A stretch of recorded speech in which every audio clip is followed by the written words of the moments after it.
welcome to questions on your views of the recent happenings in London. How do you think this all started?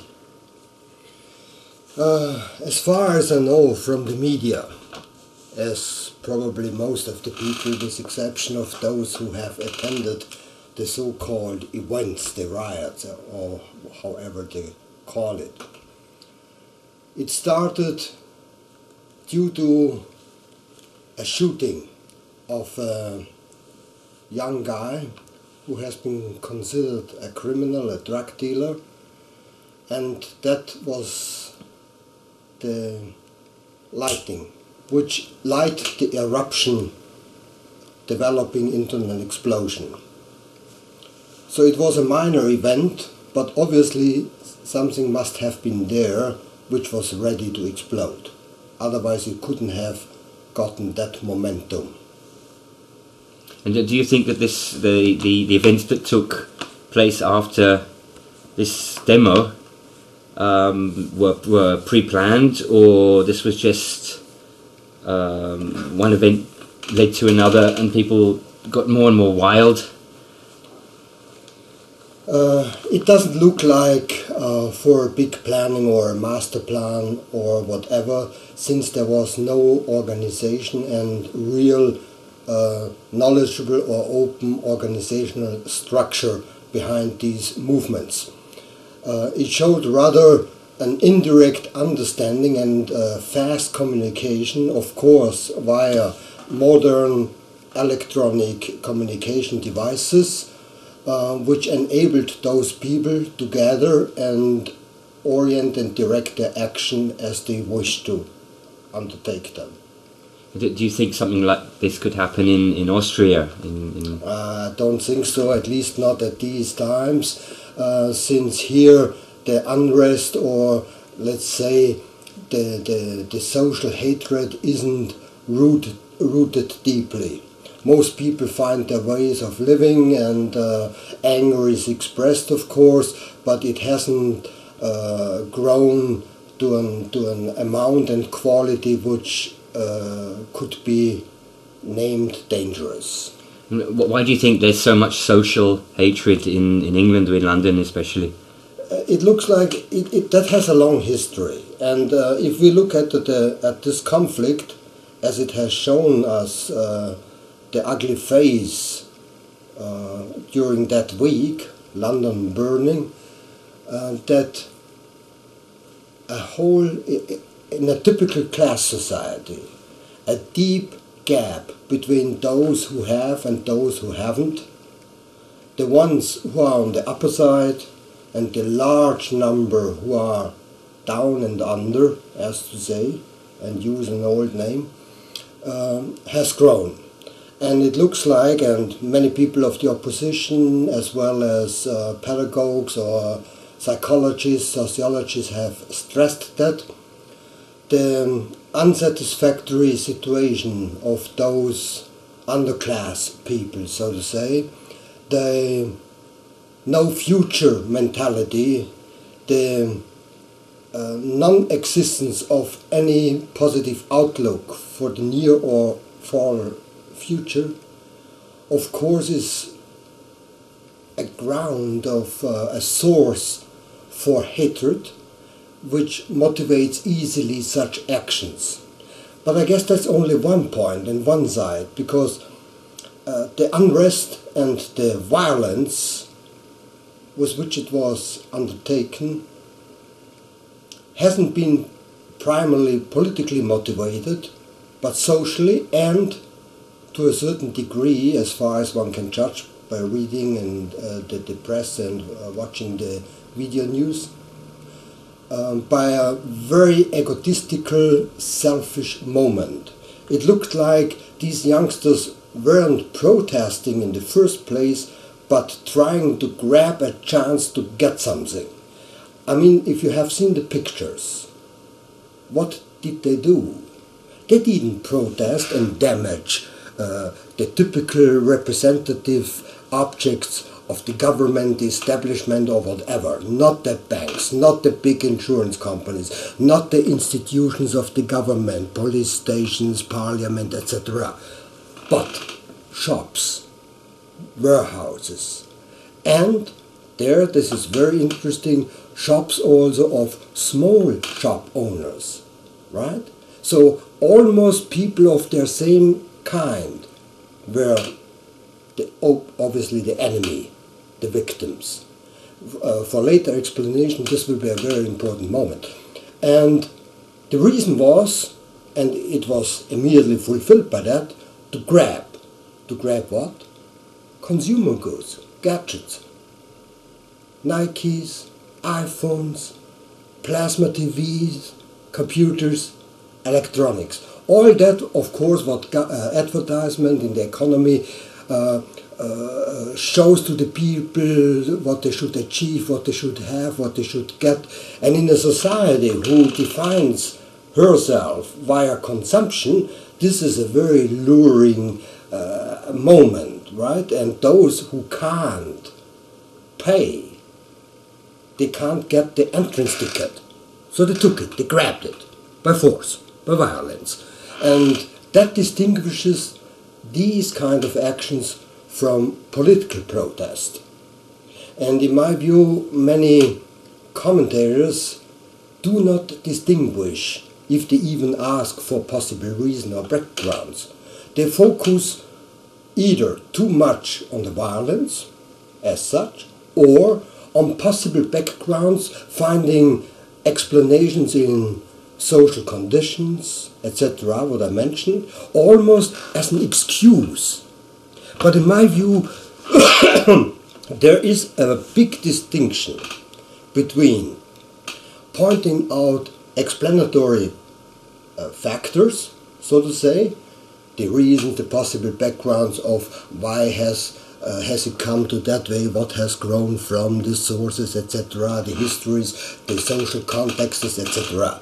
And the other point, does that justify what has happened?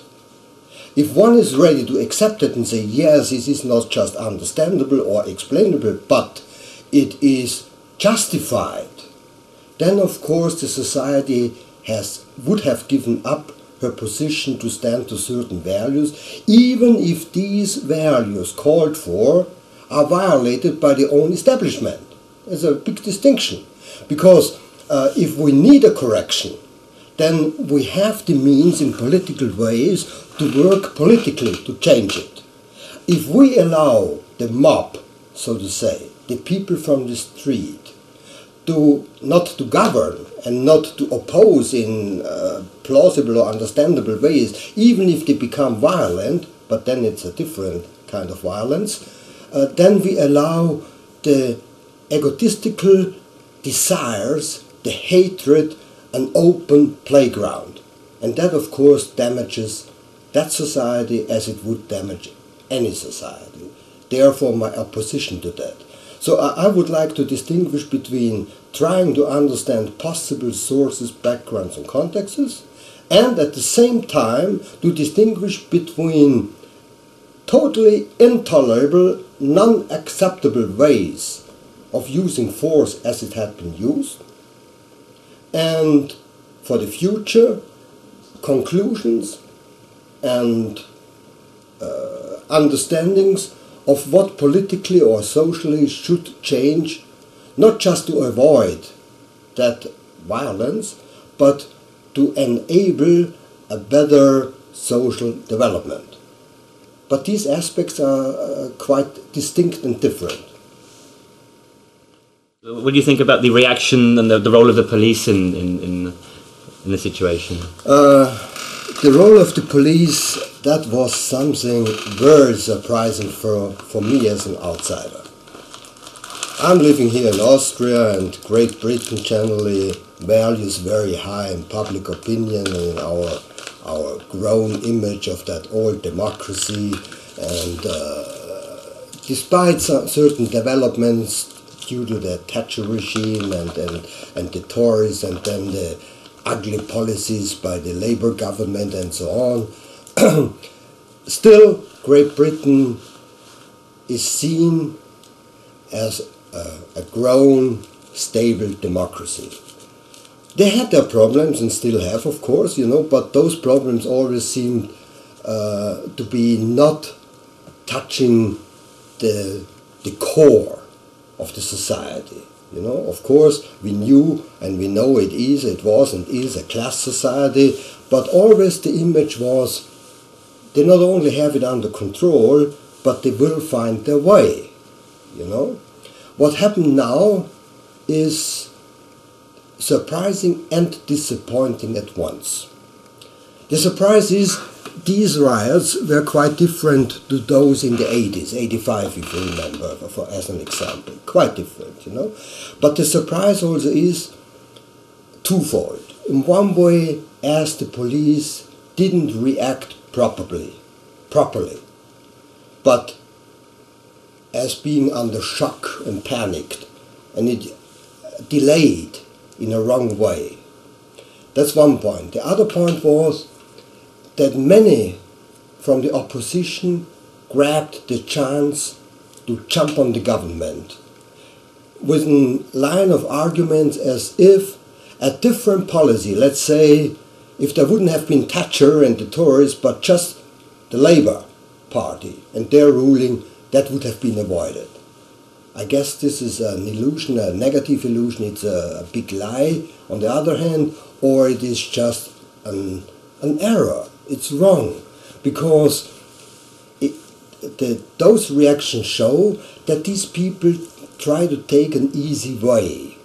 You can't pay off unrest by luring them like with a welfare check. Look, we don't give you an outlook, you have no future, but we pay you to endure it.